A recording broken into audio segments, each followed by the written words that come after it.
pode se assentar. Hoje o personagem que a gente vai usar para trazer um pouco de edificação para nós é o nosso irmão José.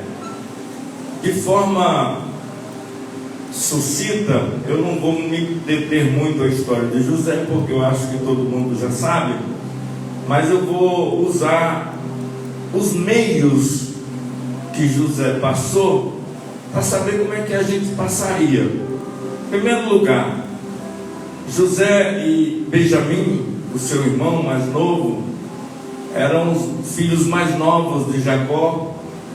E geralmente, o filho caçula, de quem tem mais de um filho, que tem 2, 3 filhos, o caçula sempre a gente paparica um pouco mais. E José e Benjamim, seu irmão, eles eram muito queridos do seu pai Jacó. E sem perceber, os seus pais foram dando uma atenção maior para eles dois, e sem perceber também foi criando uma ira, um desgosto nos seus irmãos, criando dentro daquela casa uma divisão. Então a vida de José, ela já começou debaixo de uma maldição, e eu quero trazer um nome para essa mensagem nessa noite, que é um Deus que transforma maldição em bênção. Um Deus que transforma maldição em bênção. Aí você pode dizer assim: olha, eu nunca fui amaldiçoado, eu não me considero amaldiçoado. Talvez você pense assim. Por exemplo, eu outro dia estava fazendo uma reflexão, e eu lembro quando meu pai vivo, eu ainda pequeno, e aí ele estava me ensinando uma determinada coisa lá na fazenda, e eu não soube fazer. E ele me disse uma palavra que eu vim lembrar agora, depois de casado, de adulto, de pastor, quando ele me disse: esse menino não serve para nada, esse menino é uma desgraça. Imagine o seu pai falar isso para você, é liberar uma palavra de maldição para a sua vida. E José, ele já nasceu num ambiente onde os seus irmãos, a sua casa já era conturbada. Isso me lembra muito a casa de Davi, por ele ser o mais novo também, seus irmãos já não gostavam muito dele. Então isso é muito comum às vezes dentro da casa, ter essas divisões, essas rixas, esses ranços de irmãos com irmãos. Mas José, ele não se importava muito com isso. Mas a Bíblia diz que um dia o seu pai pediu que ele fosse até os seus irmãos lá no pasto, em Datã, para procurar seus irmãos e ver se estava tudo bem com seus irmãos. E o pai dele havia dado uma túnica de presente para ele, e ele foi ver seus irmãos. Chegando lá em Datã, os seus irmãos de longe, já vendo ele, tramaram fazer algo para se livrar de José. Então pegaram José, espancaram José, maltrataram José e jogaram José num poço. E aí o irmão dele, Rubem, disse: olha, eu não acho certo matar, pode até colocar dentro do poço, mas eu não acho justo matar, porque os irmãos de José queriam matar José. E aí a gente vê, irmãos, a mão de Deus começando a agir já desde aí. Porque se não fosse Rubem, José seria morto de fato naquele dia. Aí Rubem dá uma proposta para os seus irmãos, diz assim: olha, para esse sangue inocente não cair sobre nós, já que a gente quer se livrar dele, vai passando ali uma caravana de ismaelitas, vamos vender ele como escravo. Tira ele do poço. Tiraram do poço, aí ao invés de matar, venderam ele e levaram ele. Agora, para pensar aqui, irmãos. Se você estivesse nesse momento sendo carregado, amarrado ou algemado, a pé pelo deserto, puxado por camelos ou cavalos, não importa, numa condição de escravo, aonde quem te vendeu foi seus próprios irmãos, quantos pensamentos passariam na sua cabeça nessa hora? Um deles seria o ódio, um deles seria a revolta, Um deles seria a vingança. Um dia eles me pagam, um dia eles vão me pagar. Mas isso não acontecia com José. Isso que me faz se espelhar e olhar para a vida desse homem, o como ele tinha um equilíbrio emocional muito pautado em Deus. Ou seja, ele não deixava os pensamentos ruins tomar conta deles. Tem um provérbio aí no mundo que todo mundo conhece, que é oficina vazia, mente vazia é oficina. Mente vazia é oficina. Aquele pensamento ruim, irmãos, que vem na sua mente, você tem que repreender ele imediatamente, tirar da sua cabeça, porque senão ele se aloja dentro de você. E ele não quer só se alojar, ele quer fermentar, ele quer crescer, ele quer ganhar uma dimensão. Então José foi na condição de escravo. E aí a Bíblia fala que quando chega numa feira pública lá no Egito, um homem por nome de Potifar, não sei se você sabe, mas os escravos eram comprados assim como os bois, os animais. Olhava-se a aparência, olhava-se os defeitos, olhava-se a idade, olhava-se as avarias que tinha na pessoa, se era cego, se era manco, se tinha defeito. Mas José era de boa aparência, era bonito, era um jovem cheio de vigor, e Potifar gostou dele e falou: vou comprar ele. Levou ele para a casa de Potifar, e parecia aos olhos de José que o fim do sofrimento dele tinha acabado ali. Por quê? Ele saiu da condição de odiado dos seus irmãos, de escravo, de livramento da morte, agora comprado por um homem que deu a ele amor, confiança, regalias, uma vida tão boa que ele não teve nem na casa do seu pai, porque eles passavam por privações, eles viviam como famílias humildes. Então Potifar falou assim: ó, depois de mim nessa casa, o que José decidir, está decidido. E é engraçado que José, quando começou a se estabelecer na casa de Potifar, que era um servidor do rei do Egito, de Faraó, quando José começou a servir na casa de Potifar, a casa de Potifar começou a prosperar. O espírito de avarento, irmãos, às vezes, eu acho que não estava nos meus planos falar um pouco sobre isso hoje, sobre o que é a prosperidade e o que é um avarento. Eu vou te falar o que é a prosperidade. A prosperidade é você ter, vamos supor, um jogo de copo, mas os copos não quebram. Você lava todo dia os copos e o copo não quebra. Agora, espírito de avarento, tem gente que quebra até aquele extrato de tomate, aquele pequenininho que é difícil de quebrar. Tem gente que quebra. Se você mandar lavar um extrato daquele potinho, ele quebra o copo, de tão amaldiçoado que a pessoa é. Então José, ele prosperou muito na casa de Potifar, e Potifar viu que aquilo era bom. Agora escuta uma coisa: enquanto você está sofrendo, enquanto você está debaixo de dores, enquanto você está debaixo de angústia, o diabo não se importa muito com você não, você não incomoda não. Você quer ver você incomodar o diabo é quando Deus trouxer alívios, quando Deus começar a abrir portas para você, aí você vai ver o quanto o diabo vai aparecer na sua vida. E ele estava há quase 10 anos na casa de Potifar, há quase 10 anos na casa de Potifar, as coisas iam muito bem, obrigado, de vento em popa, até que o diabo usa a mulher de Potifar para olhar para olhar para José com um olhar diferente, ou seja, um olhar de sedução. E aí eu fico pensando, irmãos, no caráter, porque, irmãos, caráter, eu vejo muita gente buscar caráter dentro da igreja. É verdade que Jesus forja, ele formata o caráter de uma pessoa dentro da igreja, ele aprimora o caráter. Mas quando eu falo caráter, eu falo princípio de caráter. O que é princípio de caráter? é você saber discernir o que é certo e o que é errado, o que eu devo e o que eu não devo fazer. Independente de você ser crente ou não ser crente. Isso aqui não me pertence, isso aqui não é meu. Isso aqui eu não vou fazer, não me convém. Eu sei que isso aqui está errado. Qualquer pessoa... levanta a mão aqui. Quem não sabe dirigir e quem não anda de veículo, levanta a mão aqui, ó. Levanta a mão aqui para mim, por favor. Quem não sabe dirigir e quem... Todo mundo sabe dirigir?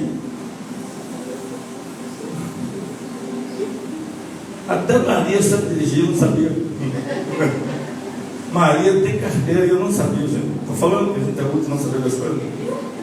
Mas tá bom. Vamos esquecer essa parte. Eu ia fazer uma dinâmica, mas não deu certo. Até quem não sabe dirigir, se tiver de carona com alguém que sabe dirigir, ela sabe que o sinal verde pode passar.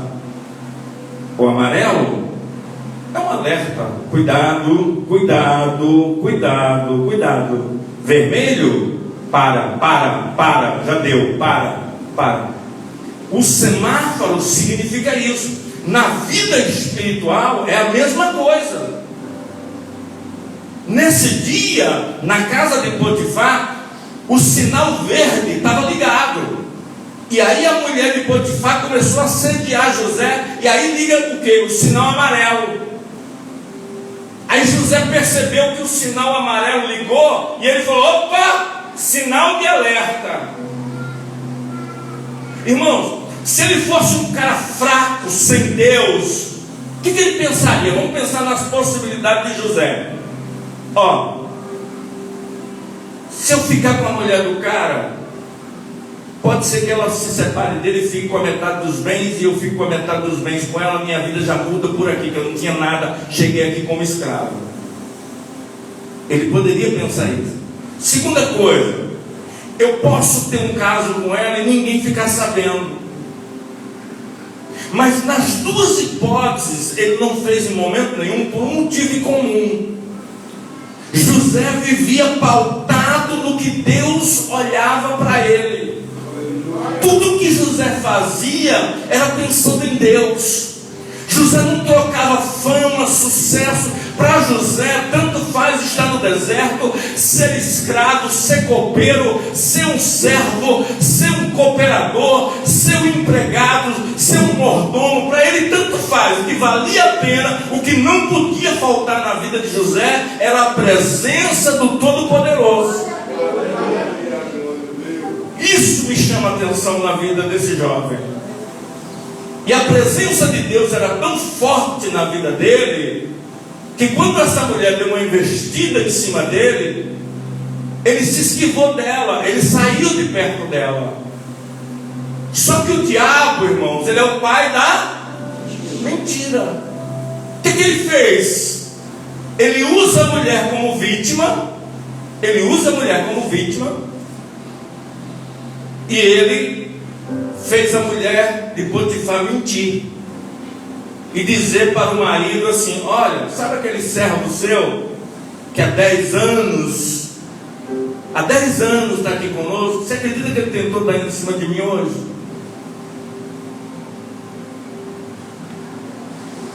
Eu vou falar duas coisas só para os homens, tá? Essa aqui é só para os homens.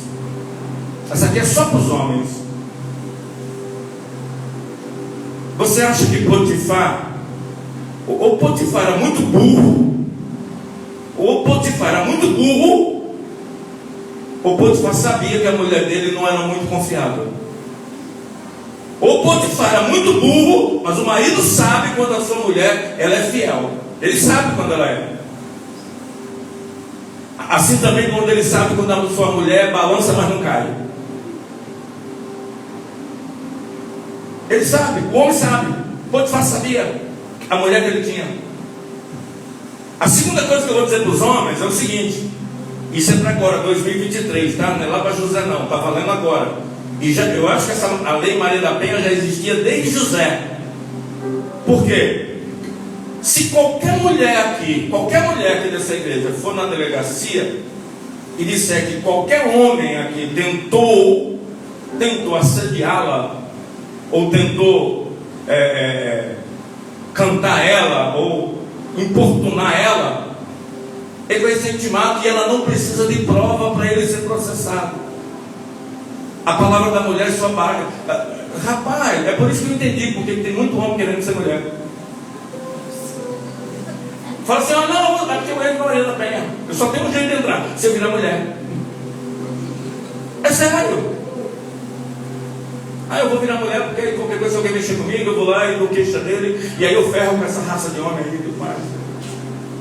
Porque se uma mulher chega lá, é verdade, a doutora Francine já me falou isso. Eu trabalhei na delegacia há muito tempo. A mulher chega assim, ele me fez isso, me fez isso, me fez isso. Aí a doutora Francine faz assim, faz uma triagem, pastor, faz uma triagem nela, depois você me passa o que tem de verdade e o que tem de ilusão nisso aí. Quando a gente conversava com a mulher lá que se dizia vítima, sabe quem que tinha apanhado? Era ele, não era ela não. Tem mulher que dá na cara do homem. E ela chegava como vítima. E ele era processado. Foi o que aconteceu com José. A mulher de Potifar disse, amor, você acredita que esse filho da mãe, depois de 10 anos, deu em cima de mim? Olha aqui as roupas dele, olha, rasgada. Eu tive que, assim, meu Deus, me defender. O que esse homem fez? Potifar chamou José. Olha só, irmão. Mais uma injustiça em cima de José, mais uma maldição. Pega José e diz assim, volta para o cárcere, seu desgraçado.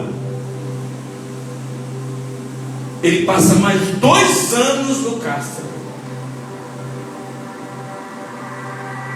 E você não vê em momento nenhum do cárcere, desde a saída da sua casa, desde a sua expulsão dos seus irmãos, você não vê em momento nenhum José falando mal de Deus. A tudo ele dando graças a Deus. Irmãos, deixa eu falar uma coisa para você. A única pessoa que pode forjar, a única pessoa que pode atrapalhar os seus planos, a sua caminhada, os seus projetos, é você mesmo. Nem o diabo consegue atrapalhar. E eu vou responder por quê. Quando você cair um dia na mão do diabo, você tem um Deus que tira você da mão do diabo. Mas quem cai na mão de Deus? Quem tira da mão de Deus? Ninguém. Então José não tinha medo do diabo, ele tinha medo de Deus. O negócio de José era andar de acordo com a vontade de Deus, mesmo que custasse uma calúnia, que como foi o caso, ele voltou para a cadeia, voltou a ser preso. Irmãos, imagine, o cara estava comendo do bom e do melhor, na casa de Potifar, uma cama, um quarto maravilhoso, comidas especiais, aí volta para a cadeia de novo, 2 anos na cadeia outra vez. Quantos pensamentos não passou na cabeça de José, tipo assim, Deus está brincando comigo, nasci num lar amaldiçoado, meus irmãos me odeiam, fui escravo, 10 anos na casa desse homem, tudo estava indo bem na minha vida, agora essa mulher se levanta contra mim e fala uma coisa que eu não fiz, e agora eu volto para a cadeia e volto a ser um encarcerado outra vez.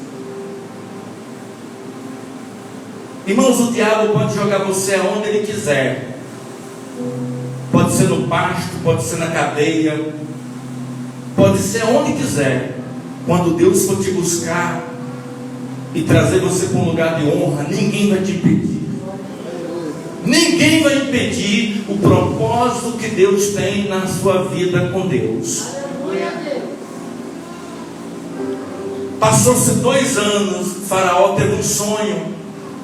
E nesse sonho o Faraó, ele sonhava que ele estava na frente do rio Nilo, e do rio Nilo saía 7 vacas gordas, bonitas, e logo depois, no mesmo sonho, ele sonhou que mais 7 vacas magras saíam de dentro do rio e devorava as 7 gordas. Depois ele voltou a dormir, acordou meio perturbado, e aí ele voltou a dormir e sonhou que tinha 7 espigas de milho farta, bonitas. Depois aparecia mais 7 espigas de milhos mirradas, pequenas e toda bichada. E Faraó ficou tão perturbado com aquilo, chamou os seus videntes, e os seus videntes não souberam adivinhar.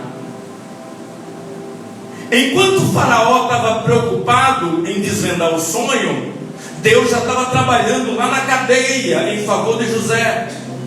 O padeiro e o copeiro havia sido preso porque Faraó tinha dado um piti, tinha dado um estresse e mandou prender os dois. E os dois dentro da cadeia sonharam também. E José era especialista em mistérios e sonhos de Deus. Irmãos, eu não sei se você já descobriu o seu talento, mas todo mundo que aqui está tem um talento, tem um dom que Deus te deu. Pode ser que não seja o de sonho, mas pode ser o de cura. Pode ser que não seja o de cura, mas vai ser o de acolhimento. Pode não ser o de acolhimento, vai ser o de caridade. Mas uma coisa eu sei, você tem um dom que Deus colocou dentro de você. Se você está usando ele, aí é outra história. Mas você tem um dom, um chamado de Deus.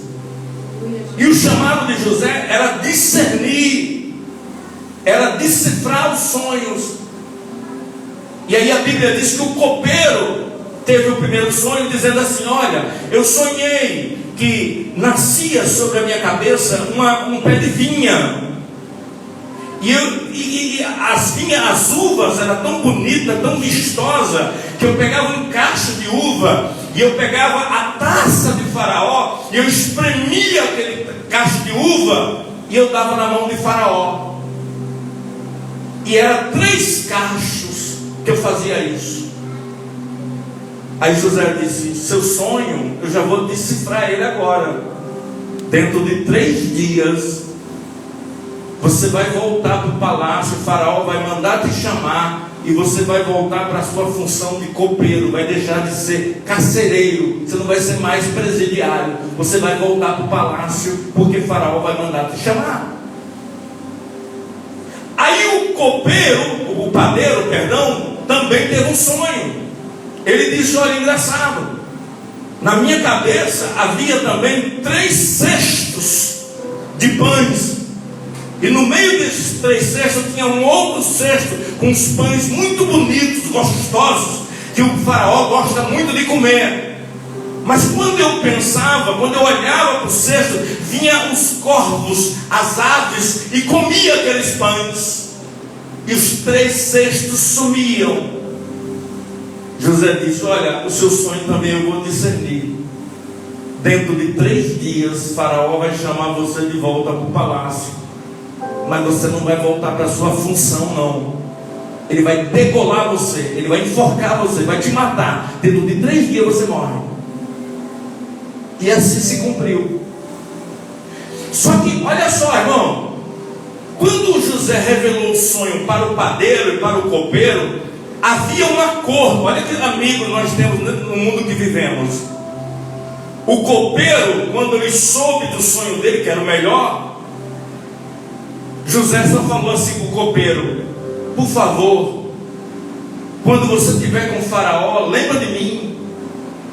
Você promete que você lembra de mim? Prometo, lembro, claro. Quando o Faraó com 3 dias mandou chamar os dois, um ele matou, e o outro que prometeu que lembrava de José, não lembrou de José coisa nenhuma. Esquece. Quantas vezes as pessoas dizem para a gente: não, conta comigo, não, eu estou com você, mexeu com você, mexeu comigo, não, fica tranquilo, eu vou chegar junto de você. Aí você cria uma expectativa, aquela pessoa faz, sabe o que? Te esquece. Sabe por que ela te esquece? Porque não é com você, é com ela. Só que a pessoa esquece que o mundo é redondo e que a vida dá voltas. Hoje é com ele, amanhã pode ser você. Hoje era com ele, amanhã vai ser você. Mas Faraó ficou perturbando, até que o copeiro falou, não de livre e espontânea vontade, mas de livre e espontânea pressão. O copeiro chegou e falou assim: meu rei, eu vou ser bem sincero com o senhor, ninguém desvenda esse mistério seu, só um homem que tem lá na cadeia, chamado José. O cara, quando Deus fala com ele, é batata. Então manda chamar ele. Faraó contou o sonho. E José disse: Faraó, seu sonho é simples. Vai vir sete anos de fartura. A colheita vai vir com força. Mas depois desses 7 anos, vai vir 7 anos de escassez, seca total. Então é prudente que agora a gente comece a estocar, a gente comece a guardar alimento, porque vai vir 7 anos de dificuldades. E Faraó achou graça naquilo, pegou o anel dele de Faraó e deu para ele e disse: depois de mim, José manda em tudo aqui. E é engraçado, irmãos, que no Egito não existia, pode pesquisar no Google aí, quando você quiser, não existia cargo de governador. Mas quando Deus quer honrar você, Ele cria até um cargo só para abençoar você. Não tinha cargo de governador. José foi o primeiro governador, depois foi Daniel, mas José foi o primeiro governador eleito por Deus para um cargo abaixo de Faraó. Parece que, irmão, tem como vocês pensar um pouquinho nessa cena comigo? José sentado ao lado do Faraó. Chega aqui, Jair, rapidinho. Pega a taça lá que você é copeiro. Você do lado assim, pezinho. Esse cara é aquele cara que estava preso comigo, que falou que ia me ajudar quando ele saísse da cadeia. Ia falar para Faraó para me tirar da cadeia, mas não falou nada. Agora eu estou como governador e o copeiro está lá como copeiro ainda. A taça na mão. Agora é o contrário. Ele não quis fazer um favor para mim de me avisar o Faraó de que eu era inocente. Agora ele vai ter que fazer o seguinte: me dá água aí, por favor. Obrigado. Essa água está ruim, pega outra. Não gostei dessa água não, está ruim. Arranjou. Deixa eu ver. Toma primeiro, porque se tiver veneno você morre. Tá bom? Guarda ali, sai daqui, sai. Esse copo está muito nojento, sai. Olha como as coisas se inverteu. Irmão, sabe o que eu aprendo com isso? Eu estou fazendo essa dinâmica para aprender, para ensinar uma coisa para você. Nosso Deus não é Deus de vingança, não, mas Ele é um Deus de justiça. Nós queremos fazer justiça com as nossas mãos. Aí, em Romanos 12, o Senhor diz assim: minha é a vingança. Não pague o mal com o mal, mas pague o mal com o bem, e deixa o resto comigo. E José fez isso. O copeiro agora servindo a Faraó e a José. Agora vem a parte pior e a gente termina. A fome se alastrou no Egito todo, Canaã, tudo quanto é lugar. E quem que aparece lá? Os irmãos de José, que venderam ele como escravo e queriam matar ele, pedindo comida, e não reconheceram José.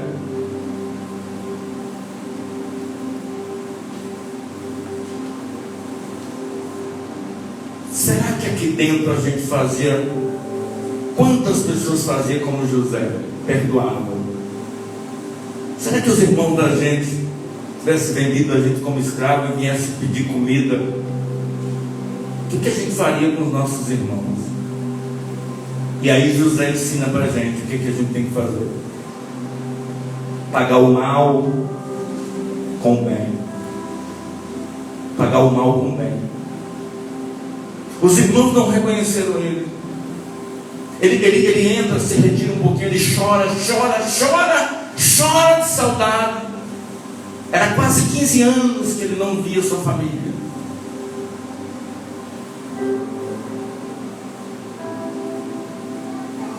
Aí os irmãos dele foram abençoados por José,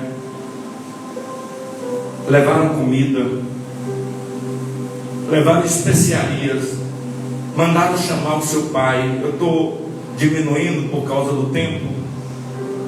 José fez vários testes com seus irmãos, mas no final de tudo, ele pediu permissão ao Faraó para trazer o seu pai, com sua família, com as suas esposas, para morar no Egito, comer do bom e do melhor. Para você ter uma ideia, os hebreus e os egípcios não podiam ter participação, sociedade. Faraó foi convencido por José a acolher a família de José, Jacó, suas esposas, seus irmãos, suas esposas, suas cunhadas, seus sobrinhos, a pedido de José. E aí José falou aquela palavra: vocês me pagaram com mal, mas o mal que vocês me deram, Deus transformou em bem. Quantos de vocês creem que por maior injustiça que você esteja passando, aquilo que é amaldiçoado, aquilo que é roubado, aquilo que é tirado injustamente de você, fica tranquilo, porque tem um juiz que vai legislar, que vai tirar, que vai fazer justiça, que vai te abençoar, que vai trabalhar em seu favor, porque é com você que Ele conta, e Ele sabe que é você que teme a Ele, que você vive para Ele, que você depende dEle.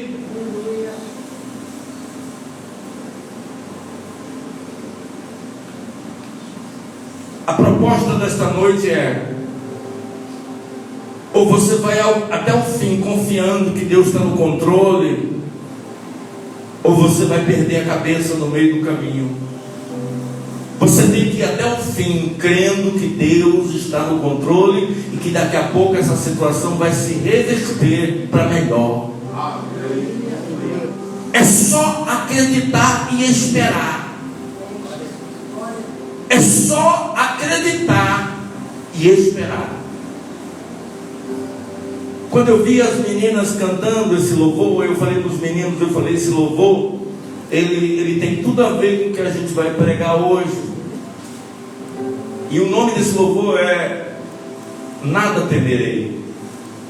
Irmãos, se colocar você na cadeia injustamente, não temas. Se você passar pelas águas, não temas. Se alguém te der uma pernada, se alguém fizer uma sociedade com você, foi injusto com você, não temas. Não temas. Se alguém fizer alguma coisa de mal contra você, não temas. Os olhos de Deus estão atentos e vendo tudo que acontece 24 horas. Não temas, não temas. Não temas, não temas. Às vezes as pessoas pensam assim: Deus ama muito religioso. Jamais. Deus teve muita dificuldade, foi com os religiosos.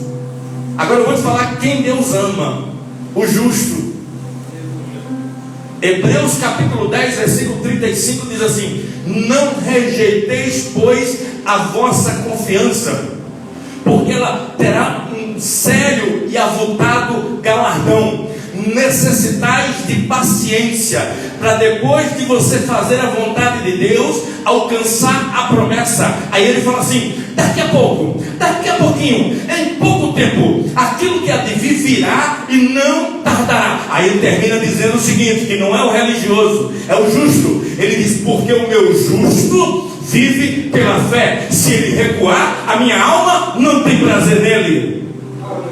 Sabe qual foi a virtude de José? Ele era justo e ele tinha consciência tranquila de que tudo que imputaram a ele era injustiça e que a justiça de Deus ia ser feita. Seja lá o que fizeram com você, saiba de uma coisa: a justiça de Deus vai prevalecer a seu favor, porque nada temereis, nada temereis, nada. Você não vai temer o que Deus tem a seu favor.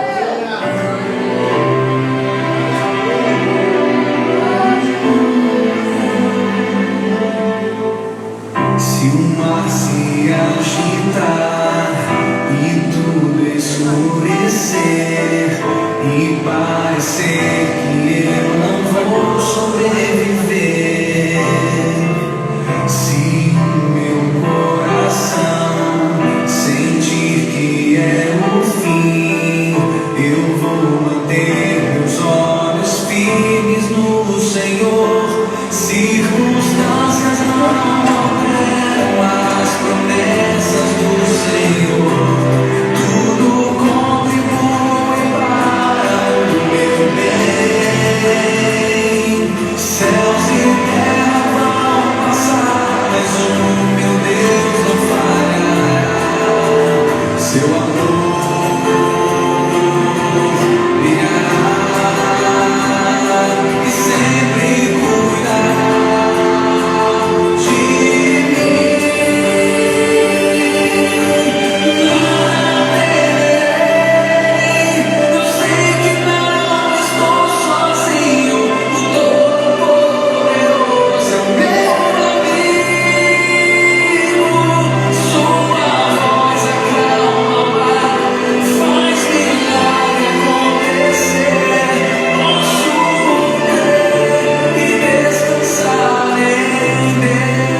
Amém.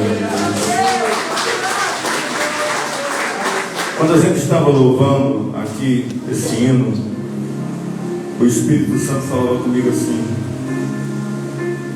levanta uma oração junto com a igreja, porque tem pessoas aqui que estão com ressentimentos, tem pessoas aqui que estão com raiz de amargura, tem pessoas aqui que não esquecem coisas que fizeram com ela no passado. Eu vou falar uma coisa para você, meu irmão, minha irmã. Se você não soltar esse passado, você nunca vai ter futuro. Se você não soltar esse passado triste, essa injustiça,